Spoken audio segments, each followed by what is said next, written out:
Sorry for the interruption. I'm just going to start over with Job chapter 32. So these three men ceased answering Job because he was righteous in his own eyes. Then the wrath of Elihu, the son of Barachel, the Buzite, of the family of Ram, was aroused against Job. His wrath was aroused because he justified himself rather than God.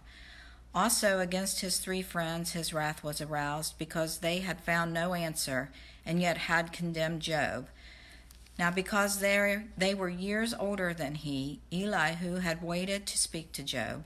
When Elihu saw that there was no answer in the mouth of these three men, his wrath was aroused. So Elihu the son of Barachel the Buzite answered and said, I am young in years, and you are very old. Therefore I was afraid, and dared not declare my opinion to you. I said, age should speak, and multitude of years should teach wisdom. But there is a spirit in man, and the breath of the Almighty gives him understanding. Great men are not always wise, nor do the aged always understand justice. Therefore I say, listen to me. I also will declare my opinion. Indeed, I waited for your words. I listened to your reasonings, while you searched out what to say. I paid close attention to you, and surely not one of you convinced Job or answered his words, lest you say, we have found wisdom. God will vanquish him, not man. Now he has not directed his words against me, so I will not answer him with your words. They are dismayed and answer no more. Words escape them. And I have waited because they did not speak, because they stood still and answered no more. I also will answer my part. I too will declare my opinion, for I am full of words. The spirit within me compels me. Indeed, my belly is like wine that has no vent. It is ready to burst like new wineskins. I will speak, that I may find relief. I must open my lips and answer. Let me not, I pray, show partiality to anyone, nor let me flatter any man. For I do not know how to flatter, else my Maker would soon take me away. Chapter 33. But please, Job, hear my speech, and listen to all my words. Now I open my mouth, my tongue speaks in my mouth. My words come from my upright heart, my lips utter pure knowledge. The Spirit of God has made me, and the breath of the Almighty gives me life. If you can answer me, set your words in order before me. Take your stand. Truly, I am as your spokesman before God. I also have been formed out of clay. Surely no fear of me will terrify you, nor will my hand be heavy on you. Surely you have spoken in my hearing, and I have heard the sound of your words, saying, I am pure, without transgression. I am innocent, and there is no iniquity in me. Yet he finds occasions against me. He counts me as his enemy. He puts my feet in the stocks. He watches all my paths. Look, in this you are not righteous, I will answer you, for God is greater than man. Why do you contend with him? For he does not give an accounting of any of his words. For God may speak in one way or in another, yet man does not perceive it.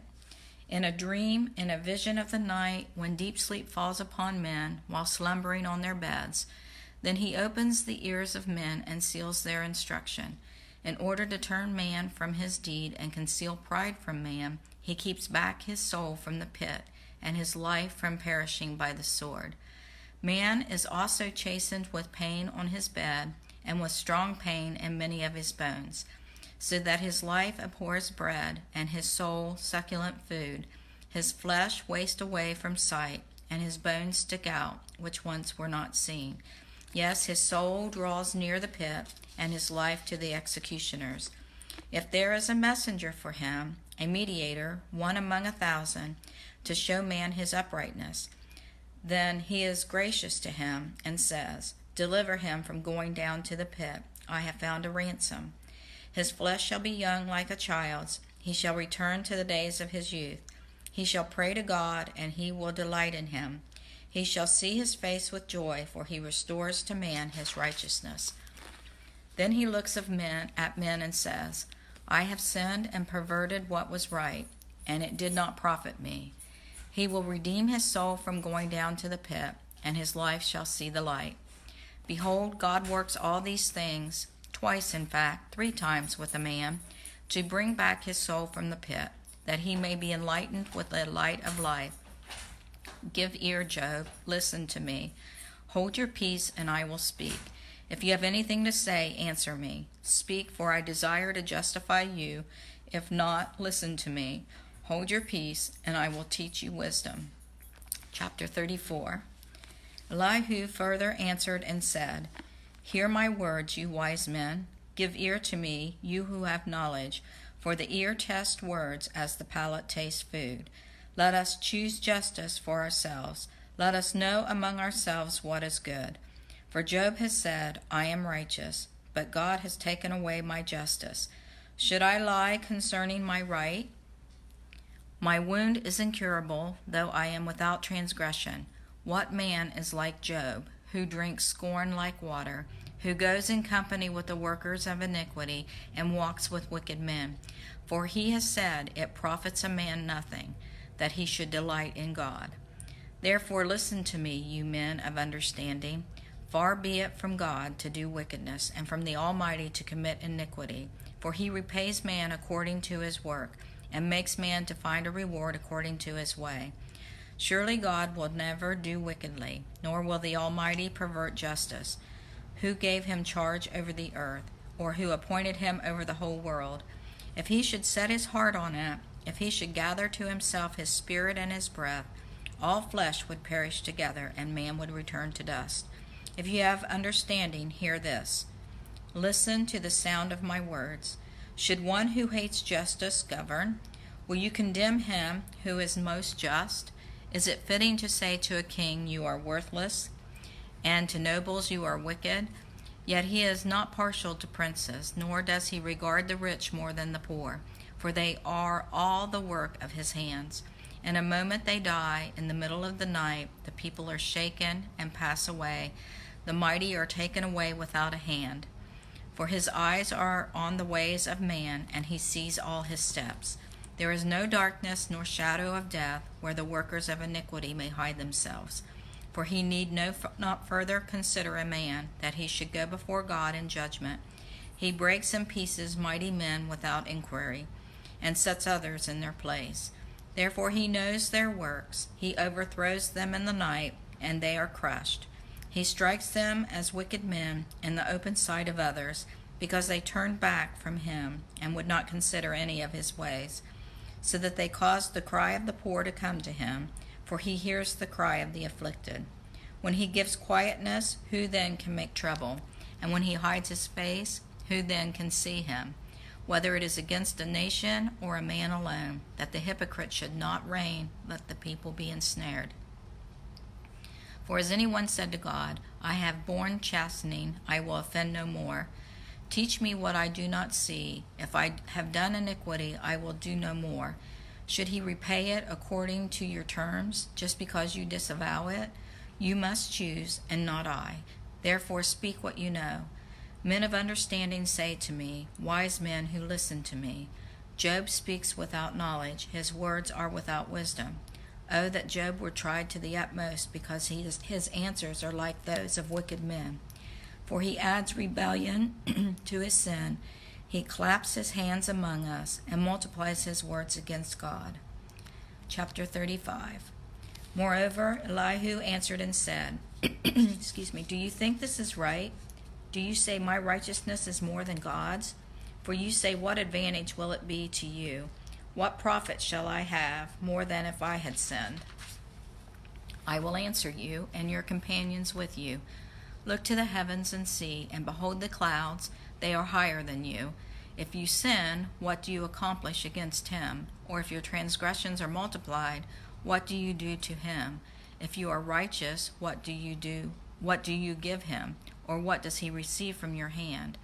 Your wickedness affects a man such as you, and your righteousness a son of man.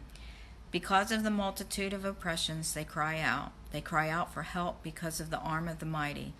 But no one says, where is God my maker, who gives songs in the night, who teaches us more than the beasts of the earth, and makes us wiser than the birds of heaven. There they cry out, but he does not answer, because of the pride of evil men. Surely God will not listen to empty talk, nor will the Almighty regard it. Although you say you do not see him, yet justice is before him, and you must wait for him. And now because he has not punished in his anger, nor taken much notice of folly, therefore Job opens his mouth in vain, he multiplies words without knowledge. Chapter 36. Elihu also proceeded and said, Bear with me a little, and I will show you that there are yet words to speak on God's behalf.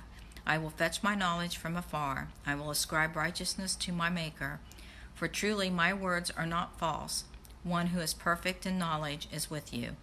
Behold, God is mighty, but despises no one. He is mighty in strength of understanding. He does not preserve the life of the wicked, but gives justice to the oppressed. He does not withdraw his eyes from the righteous, but they are on the throne with the kings.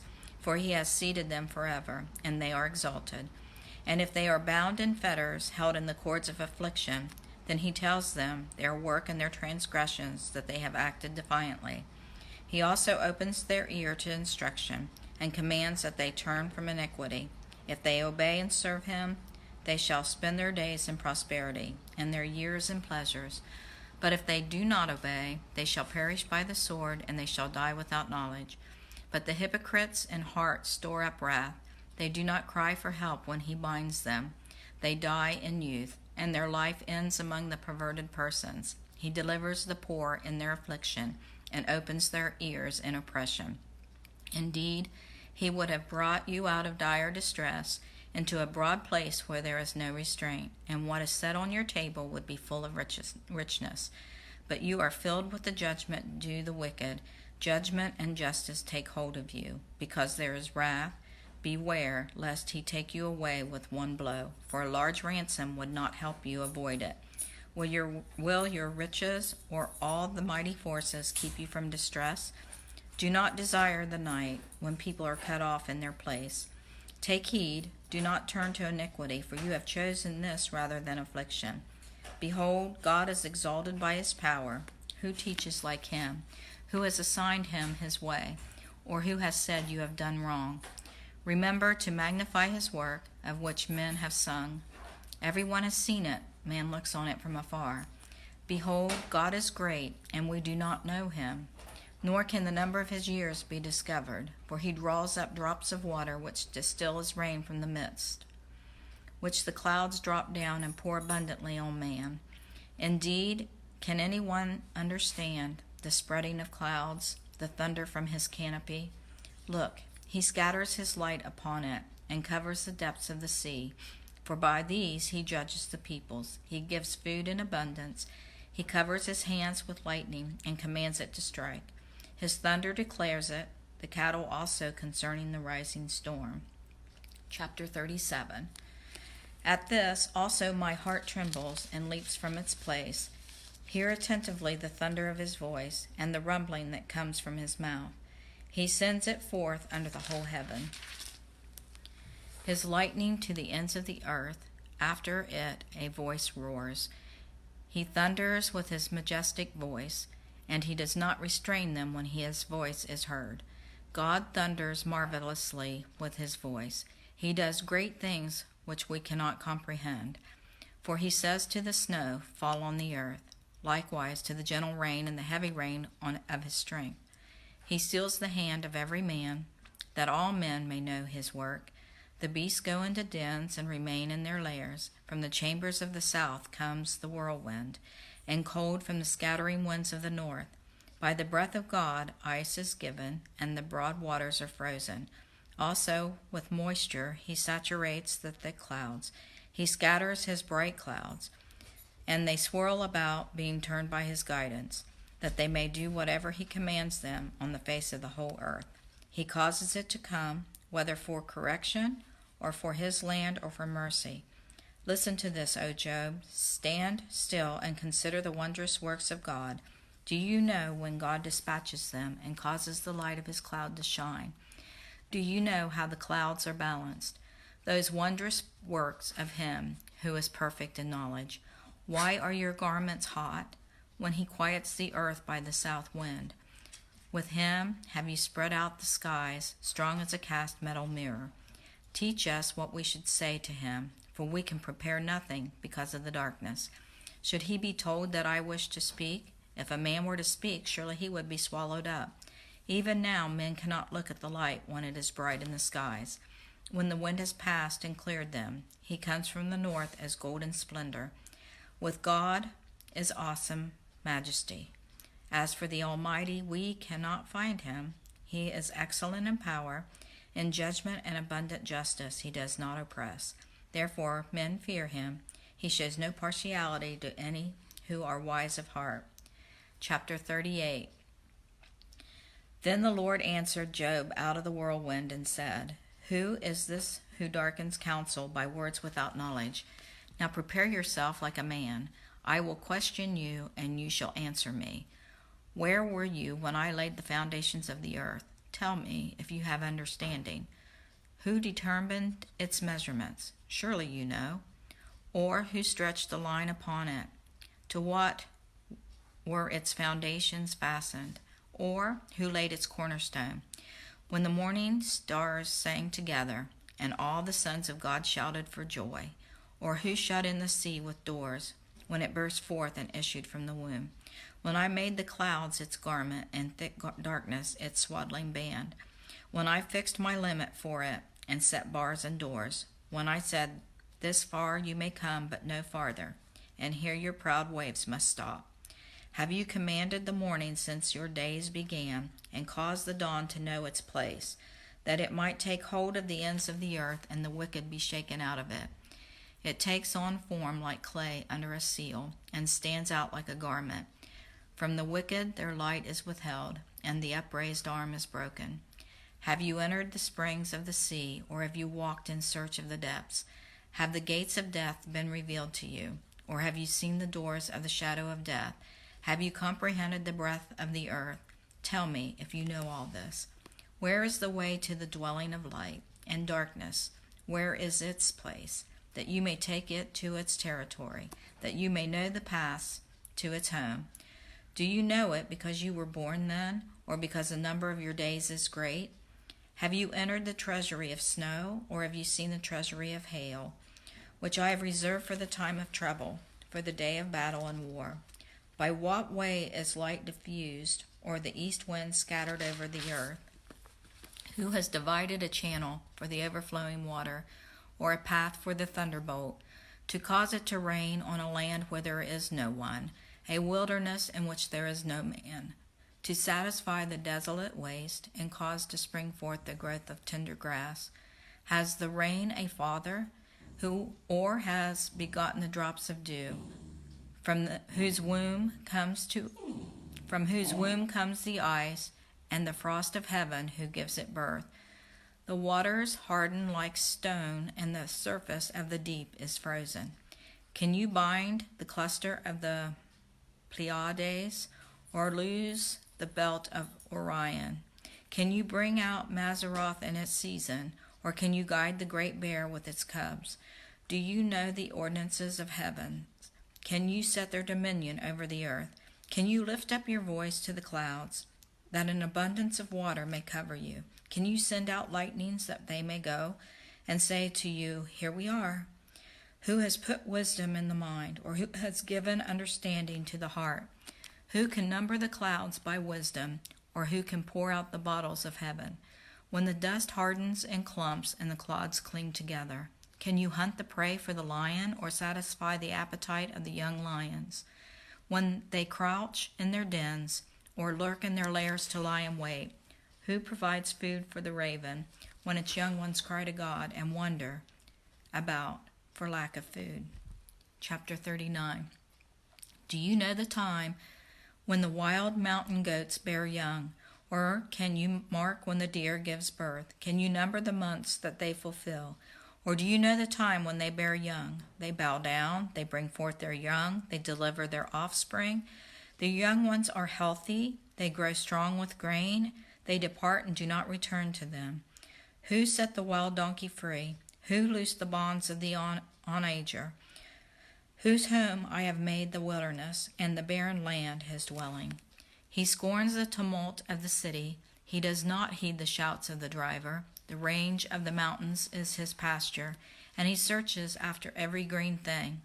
Will the wild ox be willing to serve you? Will he bed by your manger?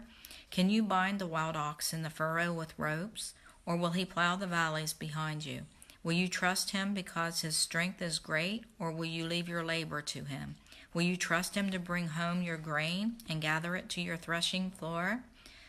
The wings of the ostrich wave proudly, but are her wings and pinions like the kindly stork's? For she leaves her eggs on the ground and warms them in the dust. She forgets that a foot may crush them, or that a wild beast may break them. She treats her young harshly as though they were not hers. Her labor is in vain without concern, because God deprived her of wisdom and did not endow her with understanding. When she lifts herself on high, she scorns the horse and its rider. Have you given the horse strength? Have you clothed his neck with thunder? Can you frighten him like a locust? His majestic snorting strikes terror. He paws in the valley and rejoices in his strength. He gallops into the clash of arms. He mocks at fear and is not frightened, nor does he turn back from the sword. The quiver rattles against him, the glittering spear and javelin. He devours the distance with fierceness and rage. Nor does he come to a halt because the trumpet has sounded. At the blast of the trumpet he says, "Aha!" He smells the battle from afar, the thunder of captains and shouting. Does the hawk fly by your wisdom and spread its wings toward the south?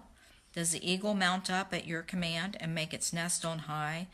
On the rock it dwells and resides, on the crag of the rock and the stronghold. From there it spies out the prey. Its eyes observe from afar. Its young ones suck up blood, and where the slain are, there it is. Chapter 40. Moreover, the Lord answered Job and said, Shall the one who contends with the Almighty correct him? He who rebukes God, let him answer it. Then Job answered the Lord and said, Behold, I am vile. What shall I answer you? I lay my hand over my mouth. Once I have spoken, but I will not answer. Yes, twice, but I will proceed no further. Then the Lord answered Job out of the whirlwind and said, Now prepare yourself like a man. I will question you, and you shall answer me. Would you indeed annul my judgment? Would you condemn me that you may be justified? Have you an arm like God? Or can you thunder with a voice like his? Then adorn yourself with majesty and splendor, and array yourself with glory and beauty. Disperse the rage of your wrath. Look on everyone who is proud and humble him. Look on everyone who is proud and bring him low. Tread down the wicked in their place. Hide them in the dust together. Bind their faces in hidden darkness. Then I will also confess to you that your own right hand can save you. Look now at the behemoth, which I made along with you. He eats grass like an ox. See now, his strength is in his hips, and his power is in his stomach muscles. He moves his tail like a cedar. The sinews of his thighs are tightly knit. His bones are like beams of bronze, his ribs like bars of iron. He is the first of the ways of God. Only he who made him can bring him near his sword. Surely the mountains yield food for him, and all the beasts of the field play there. He lies under the lotus trees in a covert of reeds and marsh. The lotus trees cover him with their shade. The willows by the brook surround him. Indeed, the river may rage, yet he is not disturbed. He is confident, though the Jordan gushes into his mouth, though he takes it in his eyes, or one pierces his nose with a snare. Chapter 41. Can you draw out a leviathan with a hook, or snare his tongue with a line which you lower? Can you put a reed through his nose, or pierce his jaw with a hook? Will he make many supplications to you? Will he speak softly to you? Will he make a covenant with you? Will you take him as a servant forever? Will you play with him as with a bird, or will you leash him for your maidens? Will your companions make a banquet of him? Will they apportion him among the merchants? Can you fill his skin with harpoons, or his head with fishing spears? Lay your hand on him. Remember the battle. Never do it again. Indeed, any hope of overcoming him is false. Shall one not be overwhelmed at the sight of him? No one is so fierce that he would dare stir him up. Who then is able to stand against me? Who has preceded me that I should pay him? Everything under heaven is mine. I will not conceal his limbs, his mighty power, or his graceful proportions. Who can remove his outer coat? Who can approach him with a double bridle? Who can open the doors of his face? With his terrible teeth all around, his rows of scales are his pride, shut up tightly as with a seal. One is so near another that no air can come between them. They are joined one to another. They stick together and cannot be parted. His sneezings splash forth light, and his eyes are like the eyelids of the morning. Out of his mouth go burning lights. Sparks of fire shoot out. Smoke goes out of his nostrils as from a boiling pot and burning rushes. His breath kindles coals, and a flame goes out of his mouth. Strength dwells in his neck, and sorrow dances before him. The folds of his flesh are joined together. They are firm on him and cannot be moved. His heart is as hard as stone, even as hard as the lower millstone. When he raises himself up, the mighty are afraid. Because of his crashings, they are beside themselves. Though the sword reaches him, it cannot avail, nor does spear, dart, or javelin. He regards iron as straw, and bronze as rotten wood. The arrow cannot make him flee. Sling stones become like stubble to him. Darts are regarded as straw. He laughs at the threat of javelins. His undersides are like sharp potsherds. He spreads pointed marks in the mire. He makes the deep boil like a pot. He makes the sea like a pot of ointment. He leaves a shining wake behind him. One would think the deep had white hair. On earth there is nothing like him which is made without fear. He beholds every high thing. He is king over all the children of pride. Chapter 42. Then Job answered the Lord and said, I know that you can do everything, and that no purpose of yours can be withheld from you. You asked, Who is this who hides counsel without knowledge? Therefore I have uttered what I did not understand, things too wonderful for me, which I did not know. Listen, please, and let me speak. You said, I will question you, and you shall answer me. I have heard of you by the hearing of the ear, but now my eyes see you. Therefore I abhor myself, and repent in dust and ashes. And so it was, after the Lord had spoken these words to Job, that the Lord said to Eliphaz the Temanite, My wrath is aroused against you and your two friends, for you have not spoken of me what is right, as my servant Job has. Now therefore take for yourselves 7 bulls and 7 rams, go to my servant Job, and offer up for yourselves a burnt offering, and my servant Job shall pray for you, for I will accept him, lest I deal with you according to your folly, because you have not spoken of me what is right, as my servant Job has. So Eliphaz the Temanite and the Bildad, the Shuhite, and the Zophar, the Naamathite, went and did as the Lord commanded them, for the Lord had accepted Job. And the Lord restored Job's losses when he prayed for his friends. Indeed, the Lord gave Job twice as much as he had before. Then all his brothers, all his sisters, and all those who had been his acquaintances before, came to him and ate food with him in his house. And they consoled him and comforted him for all the adversity that the Lord had brought upon him. Each one gave him a piece of silver, and each a ring of gold. Now the Lord blessed the latter days of Job more than his beginning, for he had 14,000 sheep, 6,000 camels, 1,000 yoke of oxen, and 1,000 female donkeys. He also had 7 sons and 3 daughters. And he called the name of the first Jemimah, the name of the second Keziah, and the name of the third Karen Happuch. In all the land were found no women so beautiful as the daughters of Job, and their father gave them an inheritance among their brothers. After this, Job lived 140 years and saw his children and grandchildren for 4 generations.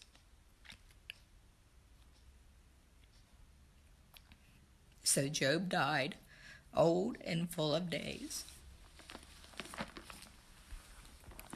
Okay. Wow.